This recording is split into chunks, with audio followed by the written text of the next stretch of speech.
How is everyone doing tonight?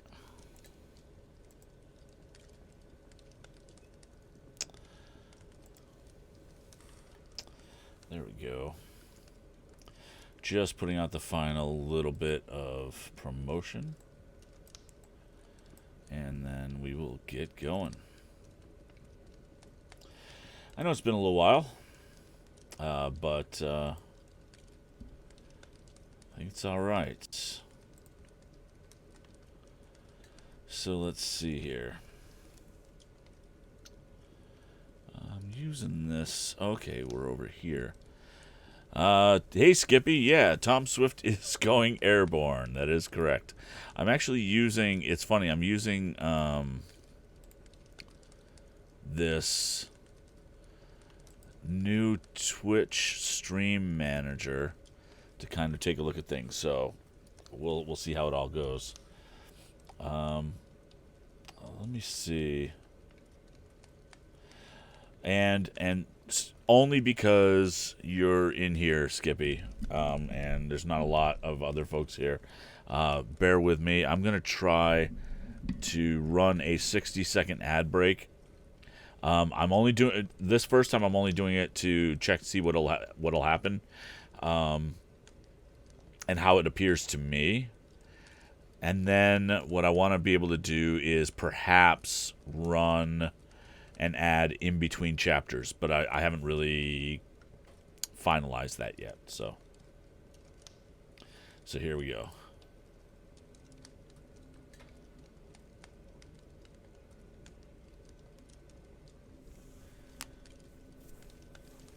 I'm presuming you won't be able to hear me. And interestingly, I don't see it on my own stream. I mean, on my own video when I look at the channel.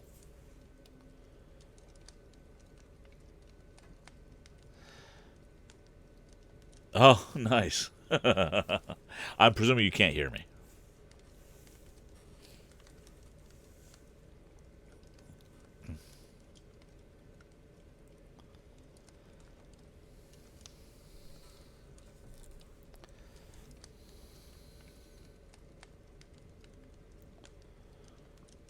Ten, 9, 8.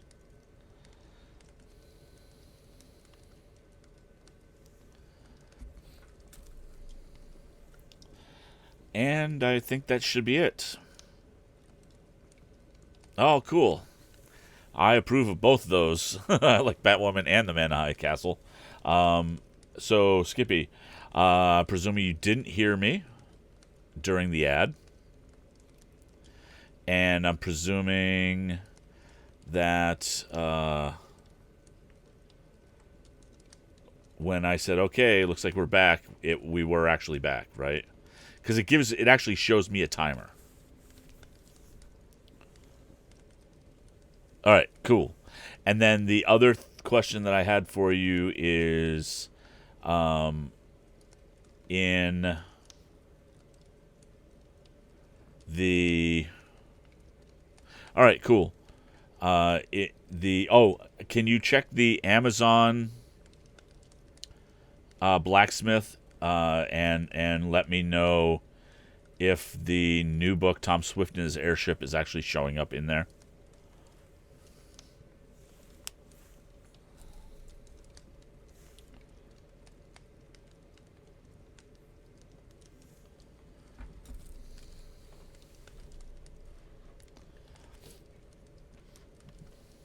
Oh, okay, cool. Great.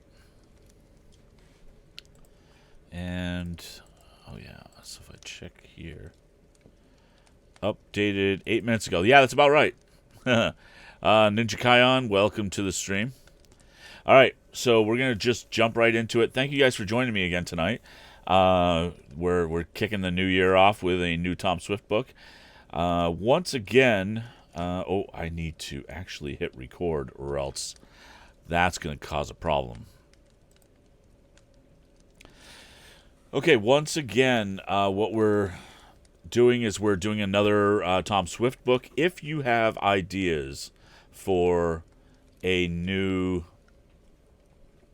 book or something, I am leaning towards the public domain for licensing reasons.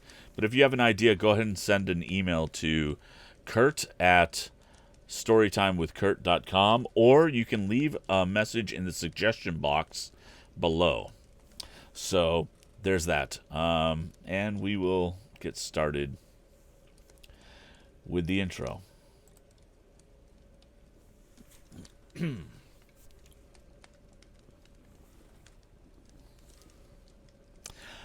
Welcome back to Storytime with Kurt. This week begins another book, the first book of 2020, and that is Tom Swift and his Airship. Previously, we've had Tom Swift and his motorcycle and Tom Swift and his motorboat, and now we are doing Tom Swift and his Airship. Chapter 1, An Explosion. "Are you all ready, Tom?" "All ready, Mr. Sharp," replied a young man who was stationed near some complicated apparatus, while the questioner, a dark man with a nervous manner, leaned over a large tank. "I'm going to turn on the gas now," went on the man. "Look out for yourself. I'm not sure what may happen." "Neither am I, but I'm ready for it. If it does explode, it can't do much damage." "Oh, I hope it doesn't explode. We've had so much trouble with the airship. I trust nothing goes wrong now."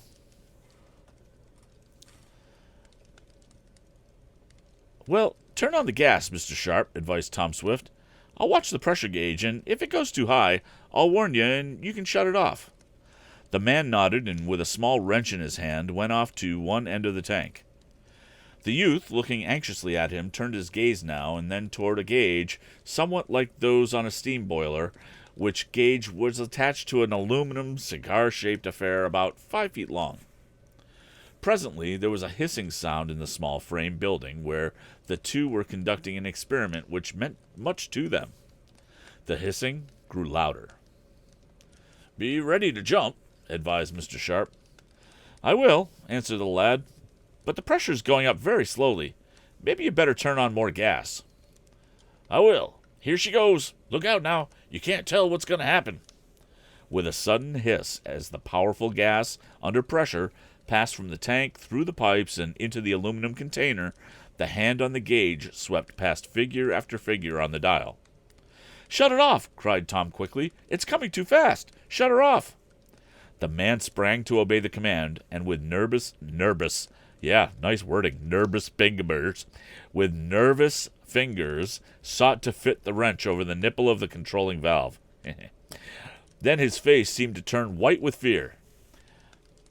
"I can't move it," Mr. Sharp yelled. "It's jammed. I can't shut off the gas. Run! Look out! She'll explode." Tom Swift, the young inventor whose acquaintance some of you have previously made, gave one look at the gauge, and seeing that the pressure was steadily mounting, endeavored to reach and open a stopcock that he might relieve the strain. One trial showed him that the valve had jammed too, and catching up a roll of blueprints, the lad made a dash for the door of the shop. He was not a second behind his companion, and hardly had they passed out of the structure before there was a loud explosion, which shook the building and shattered all the windows in it. Pieces of wood, bits of metal, and a cloud of sawdust and shavings flew out the door after the man and the youth, and this was followed by a cloud of yellowish smoke. "Are you hurt, Tom?" cried Mr. Sharp as he swung around to look back at the place where the hazardous experiment had been conducted. "Not a bit. How about you?" "I'm all right, but it was touch and go. Good thing you had the gauge on, or we'd never have known when to run." "Well, we've made another failure of it," and the man spoke somewhat bitterly. "Never mind, Mr. Sharp," went on Tom Swift. "I think it'll be the last mistake. I see what the trouble is now, and know how to remedy it. Come on back, and we'll try it again. That is, if the tank hasn't blown up." "No, I guess that's all right. It was the aluminum container that went up, and that's so light it didn't do much damage. But we'd better wait until some of those fumes escape. They're not healthy to breathe." The cloud of yellowish smoke was slowly rolling away, and the man and the lad were approaching the shop, which, in spite of the explosion that had taken place in it, was still intact, when an aged man, coming from a handsome house not far off, called out, "Tom, is anyone hurt?" "No, Dad, we're all right." "What happened?" "Well, we had another explosion. Can't seem to get the right mixture of the gas, but I think we've had the last of our bad luck. We're going to try it again. Up to now, the gas has been too strong, the tank too weak, or else our valve control is bad." "Oh, dear Mr. Swift, do tell them to be careful," a woman's voice chimed in. "I'm sure something dreadful will happen. This is about the 10th time something has blown up around here, and—" "It's only the 9th, Mrs. Baggert," interrupted Tom somewhat indignantly. "Well, goodness me, isn't 9 almost as bad as 10? There I was, just putting my bread in the oven," went on Mrs. Baggert, the housekeeper, "and I was so startled that I dropped it, and now the dough is all over the kitchen floor. I never saw such a mess." "I'm sorry," answered the youth, trying not to laugh. "We'll see that it doesn't happen again." "Yes, that's what you always say," rejoined the motherly-looking woman, who looked after the interests of Mr. Swift's home. "Well, we mean it this time," retorted the lad. "We'll see where our mistake was. Don't we, Mr. Sharp?" I think so," replied the other seriously. "Come on back, and we'll see what damage was done," proposed Tom. "Maybe we can rig up another container, mix some fresh gas, and make the final experiment this afternoon." "Now, do be careful," cautioned Mr. Swift, the aged inventor, once more. "I'm afraid you two have set too hard a task for yourselves this time." "No, we haven't, Dad," answered his son. "You'll see us yet skimming along above the clouds."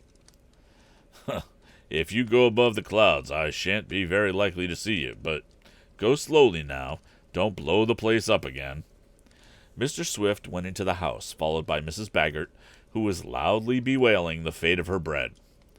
Tom and Mr. Sharp started toward the shop where they had been working. It was one of several buildings built for experimental purposes and patent work by Mr. Swift, near his home. "It didn't do so very much damage," observed Tom, as he peered through the window, void of all the panes of glass. "We can start right in." "Hold on. Wait. Don't try it now," exclaimed Mr. Sharp, who talked in short, snappy sentences, which, however, said all he meant. "The fumes of the gas aren't that good to breathe. Wait until they've blown away. It won't be long. It's safer." He began to cough, choking from the pungent odor, and Tom felt an unpleasant tickling sensation in his throat. "Take a walk around," advised Mr. Sharp. "I'll be looking over the blueprints. Let's have 'em." Tom handed over the roll he had grabbed up when he ran from the shop, just before the explosion took place, and while his companion spread them out on his knee as he sat on an upturned barrel, the lad walked toward the rear of the large yard. It was enclosed by a high board fence with a locked gate, but Tom, undoing the fastenings, stepped out into a broad green meadow at the rear of his father's property. As he did so, he saw 3 boys running toward him. "Hello!" exclaimed our hero. "There are Andy Foger, Sam Snedeker, and Pete Bailey. I wonder what they're heading this way for." On the trio came, increasing their pace as they caught sight of Tom. Andy Foger, a red-haired and squint-eyed lad, a sort of town bully with a rich and indulgent father, was the first to reach the young inventor. "How many are killed?" panted Andy. "Shall we go for doctors?" asked Sam. "Can we see the place?" blurted out Pete, and he had to sit down on the grass, he was so winded. "Killed? Doctors?" repeated Tom, clearly much puzzled. "What are you fellas driving at, anyhow?" "Wasn't there a lot of people killed in the explosion we heard?" demanded Andy in eager tones. "Not a one," replied Tom. "There was an explosion," exclaimed Pete. "We heard it, and you can't fool us."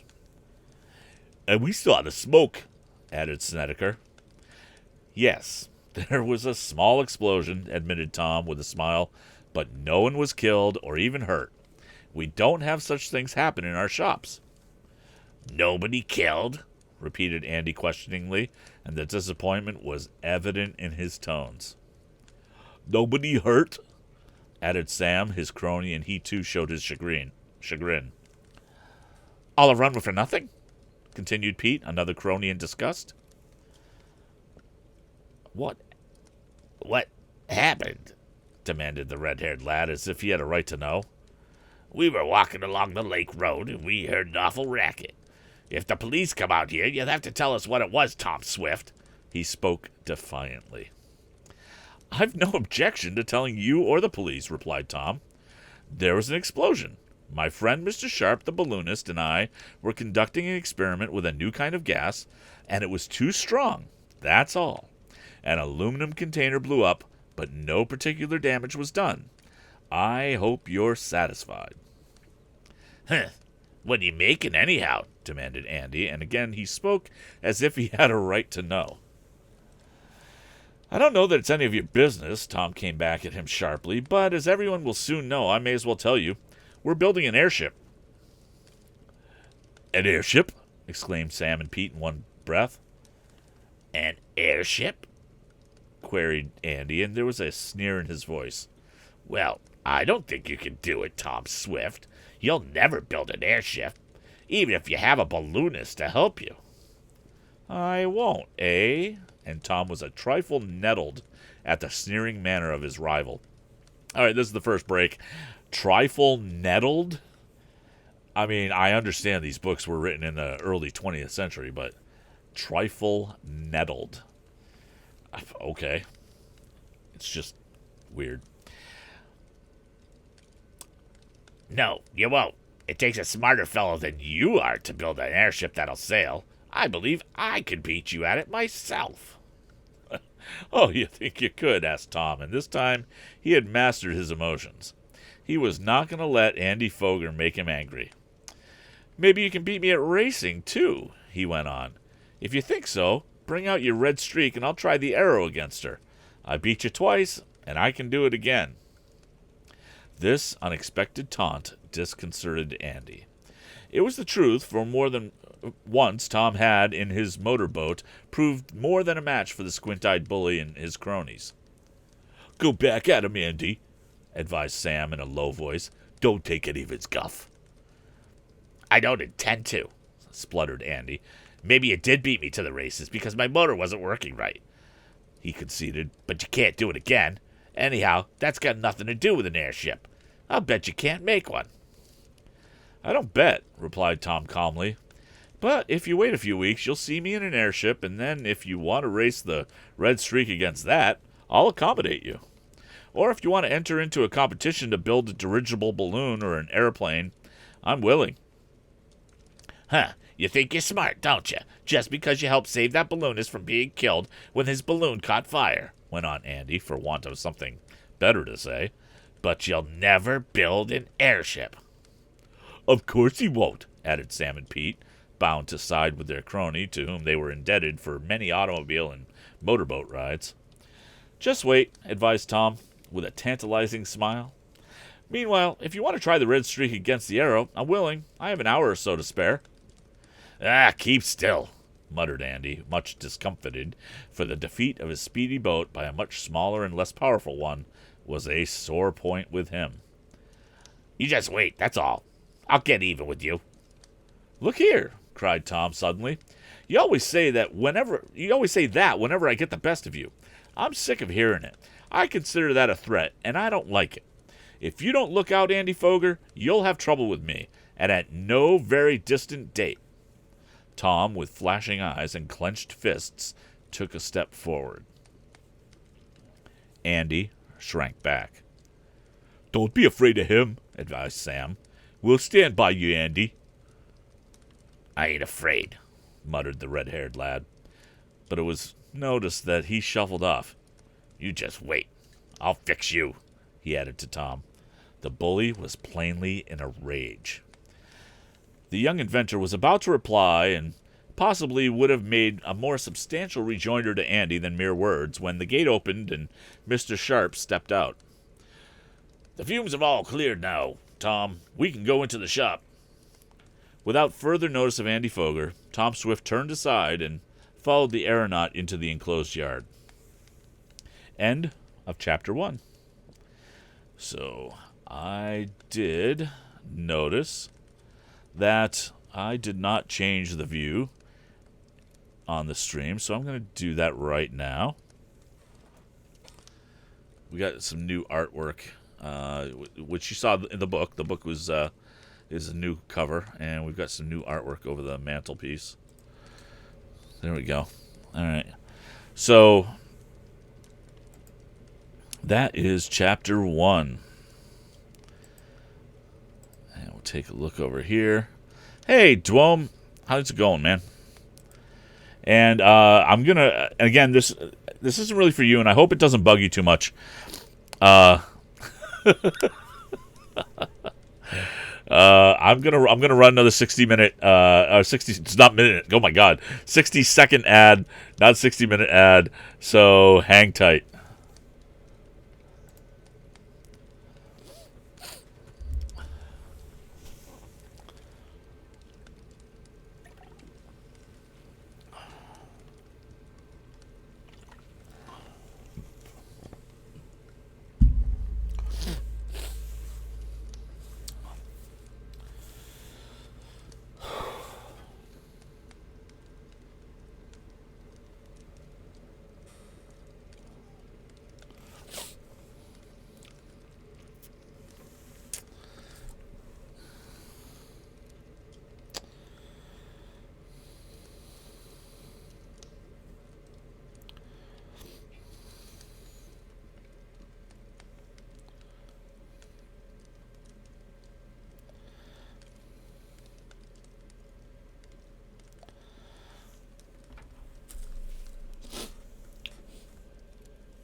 And welcome back. Hopefully those ads weren't too annoying, but we got to pay the bills. Okay. So, we're going to continue on. Previously on Chapter 1 of Tom Swift and his Airship. Well, Tom and his airship construction with Mr. Sharp had once again failed. They had run through a few times, and all ending in explosion. And they were about ready to get started again, but Andy Foger and the other two schnooks came by to give Tom a hard time. And they're back at it again. But Tom and Mr. Sharp are getting ready to try one more time. Chapter 2. Ned sees mysterious men. "Who were those fellows?" asked the balloonist of his companion. "Oh, some chaps who think we'll never build our airship, Mr. Sharp. Andy Foger and his crowd." "Well, we'll show them whether we will or not," rejoined the man. "I just thought of one point where we made a mistake. Your father suggested it to me. We need a needle valve in the gas tank. Then we can control the flow of vapor better." "Of course," cried Tom. "Why didn't I think of that? Let's try it." And the pair hurried into the machine shop, eager to make another test, which they hoped would be more successful. The young inventor, for Tom Swift was entitled to that title, having patented several machines, lived with his father, Barton Swift, on the outskirts of the small town of Shopton in New York State. Mr. Swift was quite wealthy, having amassed a considerable fortune from several of his patents, as he was also an inventor. Tom's mother had been dead since he was a small child, and Mrs. Baggert kept house for the widower and his son. There was also in their household an aged engineer named Garrett Jackson, who attended to the engine and boilers that operated machinery and apparatus in several small shops that surrounded the Swift homestead, for Mr. Swift did most of his work at home. As related in the first volume of this series, entitled Tom Swift and His Motorcycle, the lad had passed through some strenuous adventures. A syndicate of rich men, disappointed in a turbine motor they had acquired from a certain inventor, hired a gang of scoundrels to get possession of a turbine Mr. Swift had invented. Just before they made the attempt, however, Tom became possessed of a motorcycle. It had belonged to a wealthy man, Mr. Wakefield Damon of Waterford, near Lake Carlopa, which body of water adjoined the town of Shopton. But Mr. Damon had 2 accidents with the machine and sold it to Tom cheap. Tom was riding his motorcycle to Albany to deliver his father's model of the turbine motor to a lawyer in order to get a patent on it when he was attacked by the gang of bad men. These included Ferguson Appleson, Anson Morse, Wilson Featherton, alias Simpson, Jake Burke, alias Happy Harry, who sometimes masqueraded as a tramp, and Todd Borick, alias Murdoch. These men knocked Tom unconscious, stole the valuable model and some papers, and carried the youth away in their automobile. Later, the young inventor, following a clue given him by Eradicate Sampson, an Asian man who, with his mule Boomerang, went about the country doing odd jobs, got on the trail of the thieves in a deserted mansion in the woods at the upper end of the lake.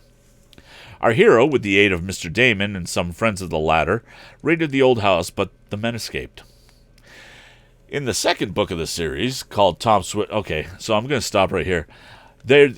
I don't know how long... He's done this before. Victor Appleton, or the ghostwriter who wrote these books, he's doing this thing where in the beginning of the next book, he kind of sets up the story, and then he proceeds to tell you everything that happened in the book prior. Now we're going through both books. This is book 3. He's giving us summaries of the first 2 books. I'm okay with this, but at what point does that stop, right? It's like book 10. In the first 9 books of this series, blah, blah, blah, blah, blah. It's just weird, and I understand the promotional aspects of it, but it's very strange. It's something that we don't see a whole lot of nowadays. A book being self-referential, right? So, all right, I'll get back to it.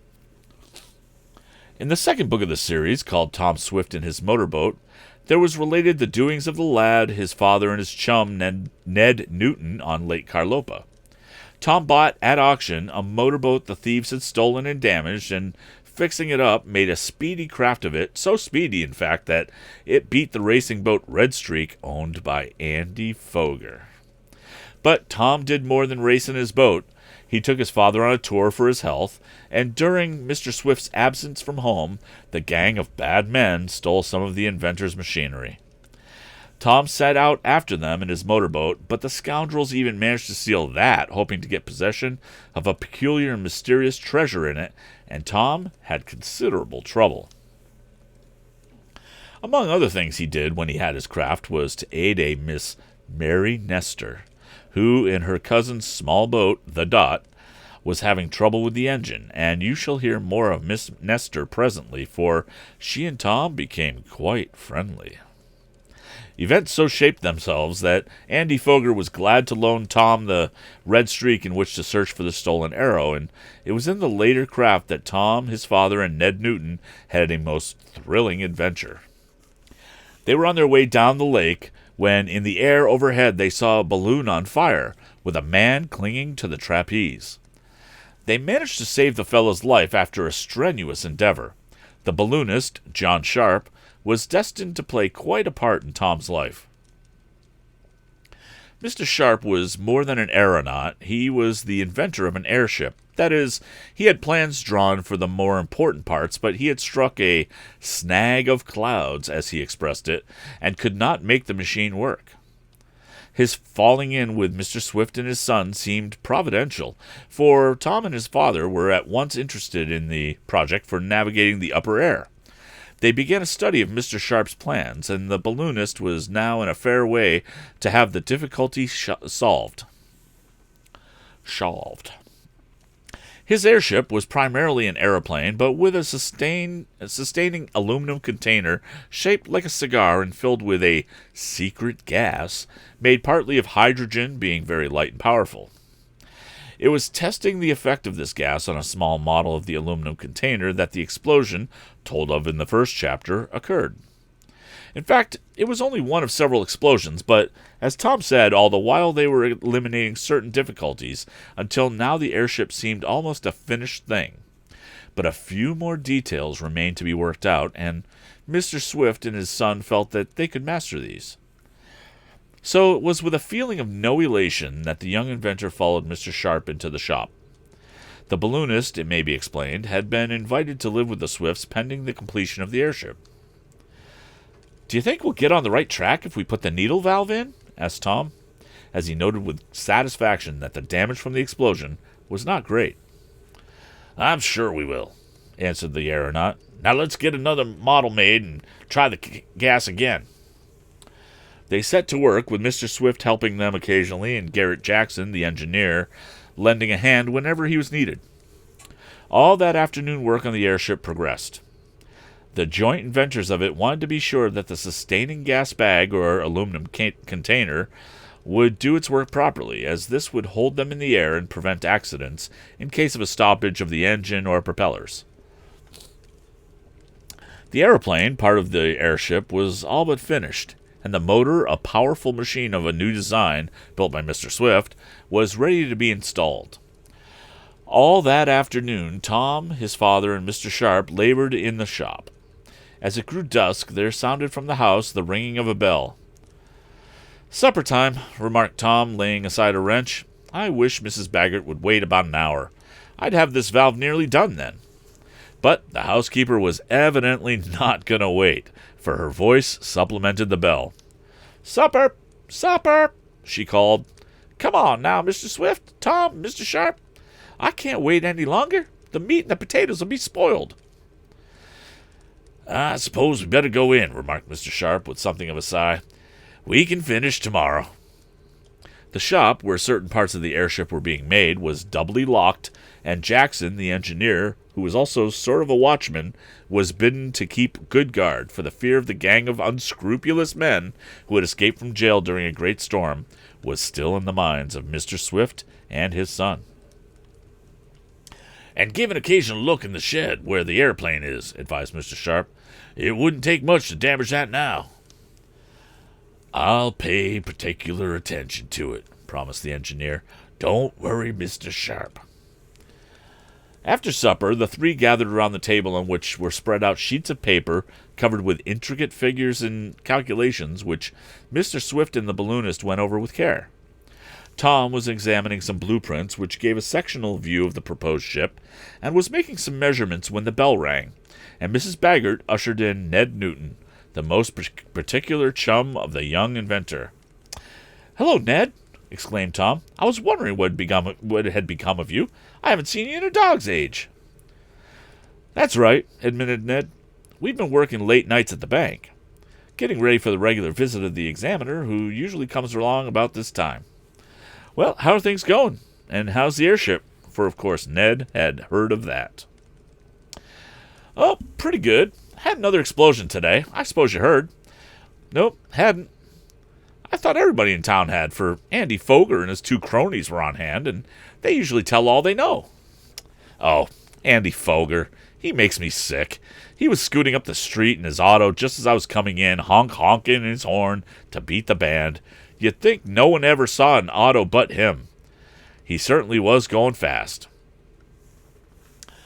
"Wait until I get on our airship," predicted Tom. "Then I'll show you what speed is." Do you really think it'll go fast?" "Of course it will. Fast enough to catch Anson Morse and his crowd of scoundrels if we can get on their track." "Why, I thought they were in jail," replied Ned in some surprise. "Weren't they arrested after they stole your boat?" "Yes, put in jail, but they managed to get out, and now they're free to make trouble for us again." "Are you sure they're out of jail?" asked Ned, and Tom noted that his chum's face wore an odd look. "Sure, of course I am, but why do you ask?" Ned didn't answer for a moment. He glanced at Tom's father, and the young inventor understood. Mr. Swift was getting rather along in age, and his long years of brain work had made him nervous. He had a great fear of Morse and his gang, for they had made much trouble for him in the past. Tom appreciated his chum's hesitancy, and guessed that Ned had something to say that he did not want Mr. Swift to hear. "Come on up to my room, Ned. I've got something I want to show you," exclaimed Tom after a pause. The two lads left the room, Tom glancing apprehensively at his father, but Mr. Swift was so engrossed together with the aeronaut in making some calculations regarding the wind pressure, that it's doubtful if either of the men were aware that the boys had gone. "Now, what is it, Ned?" demanded our hero when they were safe in his apartment. "Something's up. I can tell by your manner. What is it?" "Well, maybe it's nothing at all," went on his chum. "If I had known, though, that those men had gotten out of jail, I would have paid more attention to what I saw tonight, as I was leaving the bank to come here." "What did you see?" demanded Tom, and his manner, which had been calm, became somewhat excited. "Well, I've been helping the paying teller straighten up his books," went on the young bank employee, "and when I came out tonight after working for several hours, I was glad enough to hurry away from the slave den, as I call it. I almost ran up the street, not looking where I was going, when, just as I turned the corner, I bumped into a man." "Nothing suspicious or wonderful in that," commented Tom. "I've often run into people." "Wait," advised Ned. "To save myself from falling, I grabbed the man's arm. He did the same to me, and there we stood for a moment right under the gas lamp. I looked down at his hands and saw that on the little finger of the left one there was a tattooed blue ring." "And Happy Harry the tramp!" exclaimed Tom. That's where he wears a tattooed ring." "That's what I thought you'd told me," resumed Ned, "but I didn't pay attention to it at the time, as I had no idea that the men were out of jail." "Well, what else happened?" inquired Tom. "Not much more. I apologized to the man, and he to me, and we let go of each other." "Are you sure about the ring on his finger?" "Positive. His hand was right in the light. But wait, that isn't all. I hurried on, not thinking much about it, when I saw another man step out of the dark shadows of Peterby's grocery, just beyond the bank. The man must have mistaken me for someone else, for he spoke to me." "Well, what did he say?" "He asked me a question. It was, 'Is there any chance tonight?'" "What did you tell him?" "Well, I was so surprised that I didn't know what to say, and before I could get my wits together, the man had seen his mistake and hurried on. He joined the man I'd collided with, and the two skipped off in the darkness." Okay, so I have this this picture of them arm in arm skipping in the darkness. "But not before a third man had come across the street from in front of the bank and hurried off with them." "Well?" asked Tom, and his chum paused. "I don't know what to think," resumed Ned. "These men were certainly acting suspiciously, and now that you tell me that the Anson Morse gang is not locked up, well, it makes me feel that these must be some of their crowd." "Of course they are," declared Tom positively. "That blue ring proves it." "Well, I wouldn't go so far as to say that," declared Ned. "The man certainly had a blue ring tattooed on his finger, the same finger where you say Happy Harry had his, but what would the men be doing in this neighborhood? They certainly have had a lesson not to meddle with any of your things. No, I don't believe they're after any of your dad's inventions this time. But I tell you what I do believe." "What?" "Those men are planning to rob the Shopton Bank, Ned. And I advise you to notify the officers. That Morse gang is one of the worst in the country." And Tom, much excited, began to pace the room, while Ned, who had not dreamt of such an outcome to his narrative, looked startled. End of chapter 2.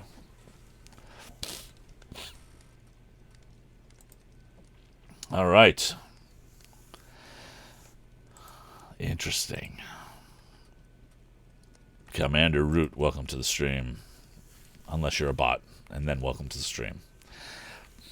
So that is interesting, at least so far. These books are so weird sometimes. All right, I'm going to run another 60-second ad break. And obviously, you guys, we don't have a lot of people in the chat room, but let me know if this is too annoying.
And welcome back again. So, hey, were those different ads than you saw before, or was it still Batwoman and Man in the High Castle?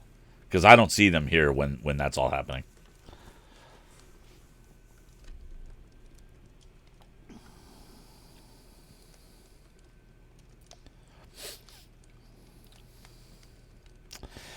All right, let's get back to it. The last chapter for tonight.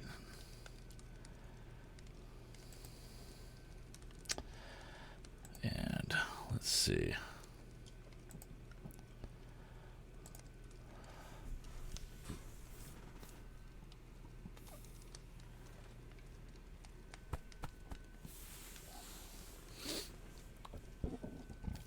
Oh, excuse me. Oh, I had a burp just waiting in there.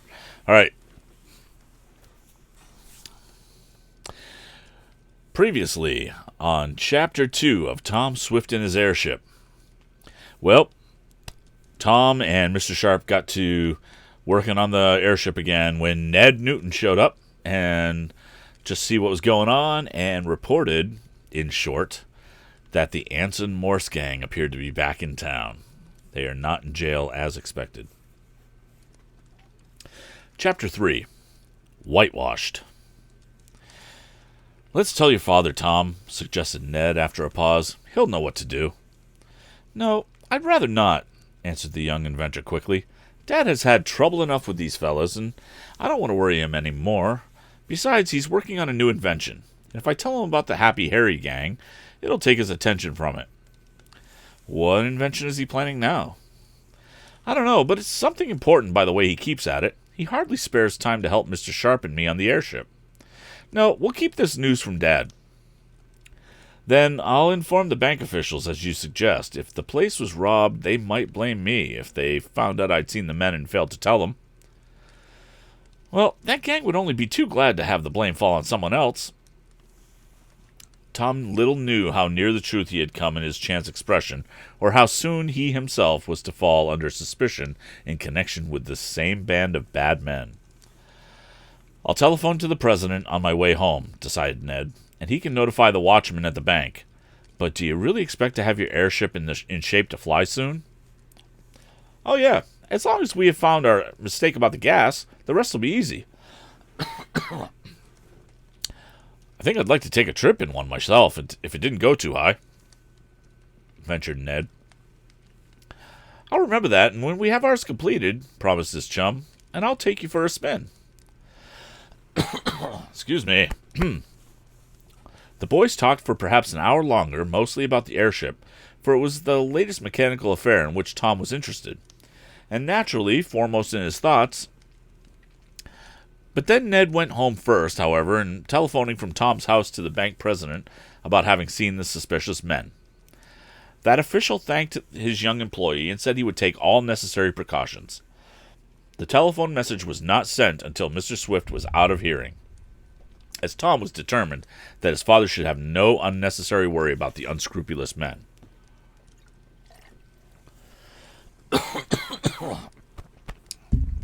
As it was, the news that the gang was out of jail had caused the aged inventor some alarm.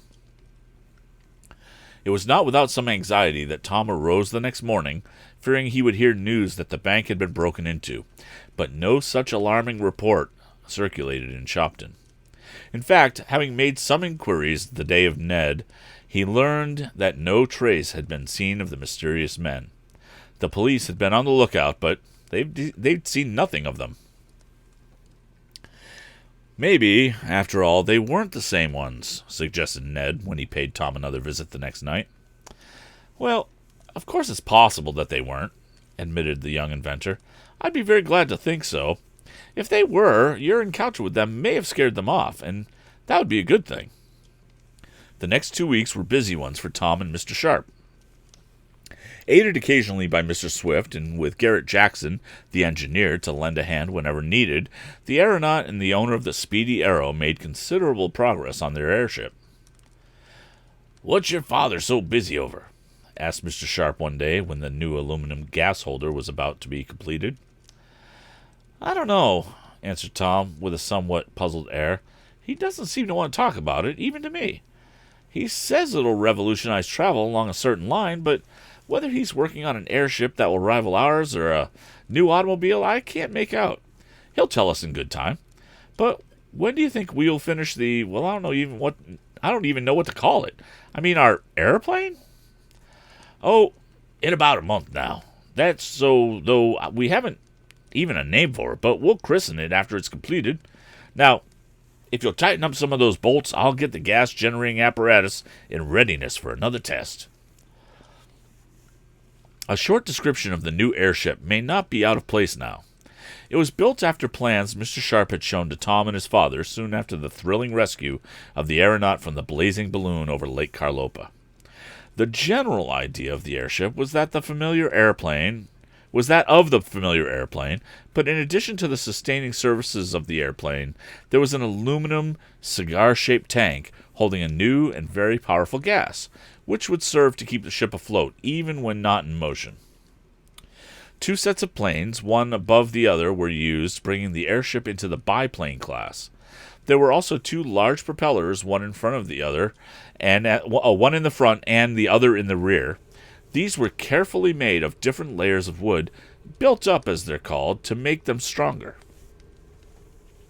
They were 8 feet in diameter and driven by a 20-cylinder air-cooled motor whirled around at the rate of 1,500 revolutions a minute. When operated at full speed, the airship was capable of making 80 miles an hour against a moderate wind. But if the use of But if the use of the peculiarly shaped planes and the gas container with the secret but powerful vapor in it were something new in airship construction, so was the car in which the operator and travelers were to live during a voyage.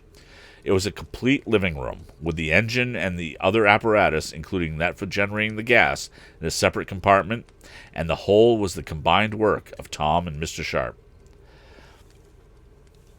There were accommodations for 5 persons, with sleeping berths, a small galley or kitchen where food could be prepared, and several easy chairs where travelers could rest in comfort while skimming along high in the air as fast as the fastest railroad train. If that doesn't date this book, I don't know what does. That's crazy.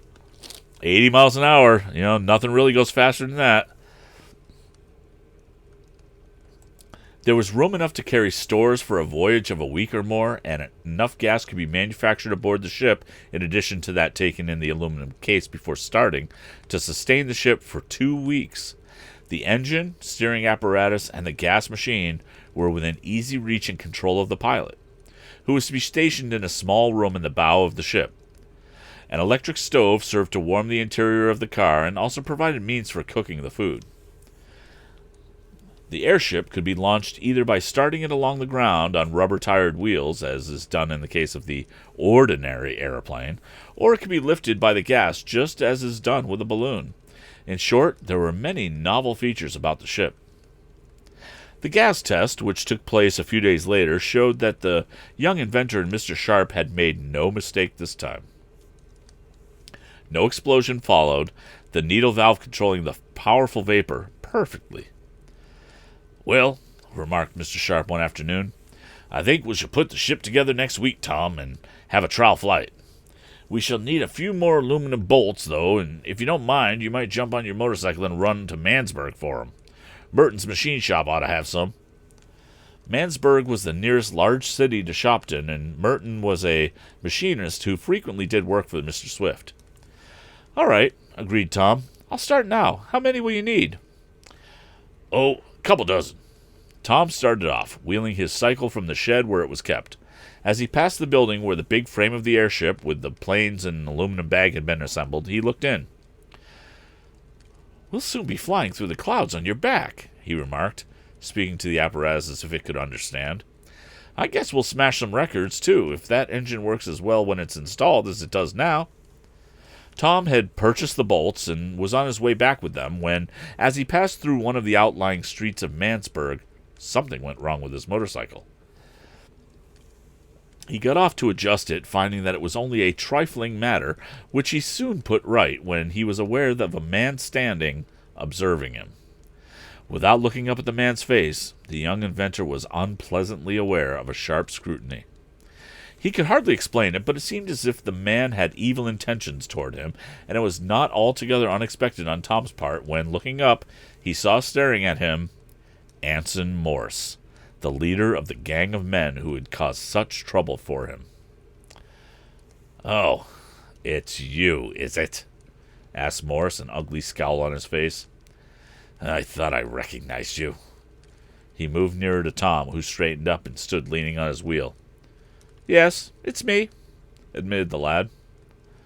"I've been looking for you," went on Mr. Morse. "I'm not done with you yet, nor your father either." "Aren't you?" asked Tom, trying to speak coolly, though his heart was beating rather faster than usual. Morse had spoken in a threatening manner, and as the youth looked up and down the street, he saw it was deserted, nor were there any houses nearby.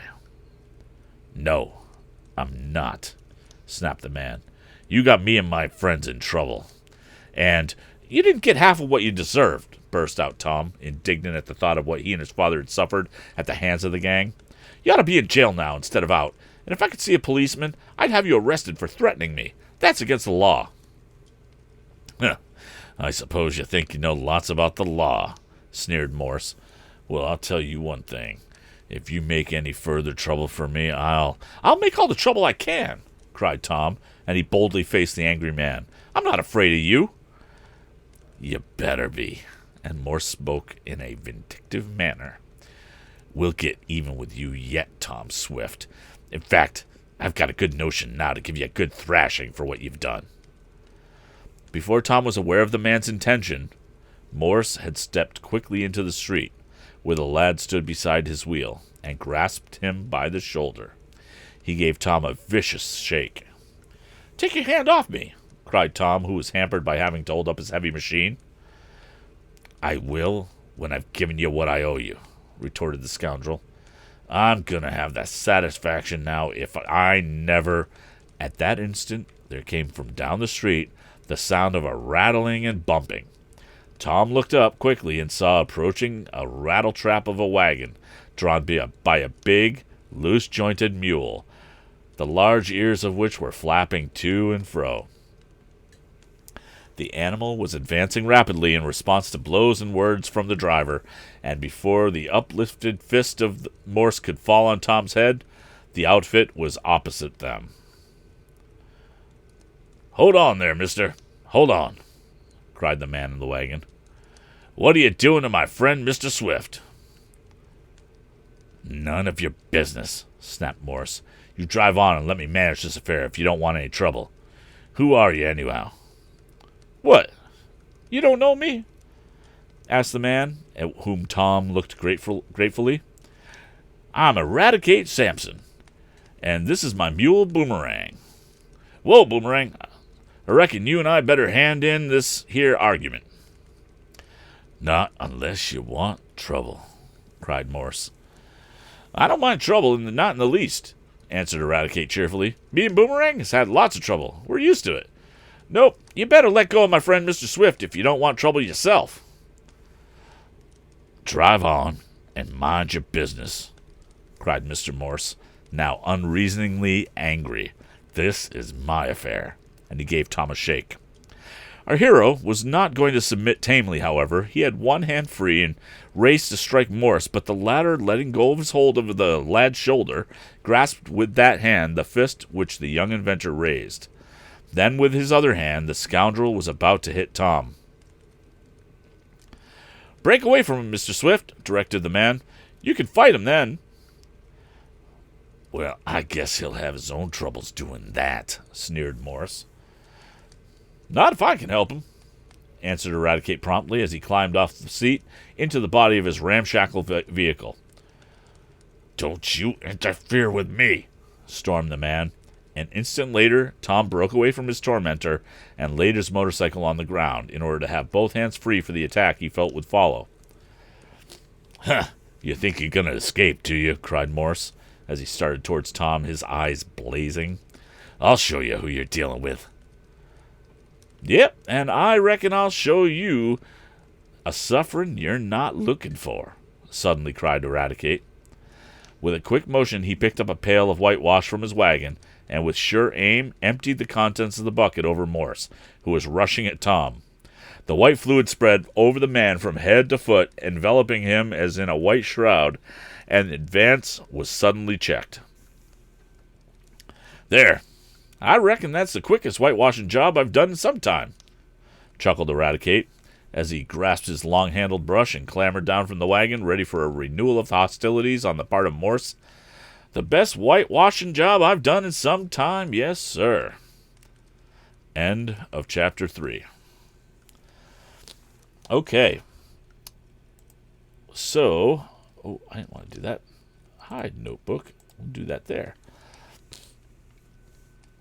Okay, so that is all we're doing tonight. That's the end of the first 3 chapters of Tom Swift and his Airship. Thank you guys, those of you who came into the chat room. I really do appreciate it. And hopefully we'll see you guys next time, which is scheduled to be Sunday evening. With that, have a great evening. We'll see you.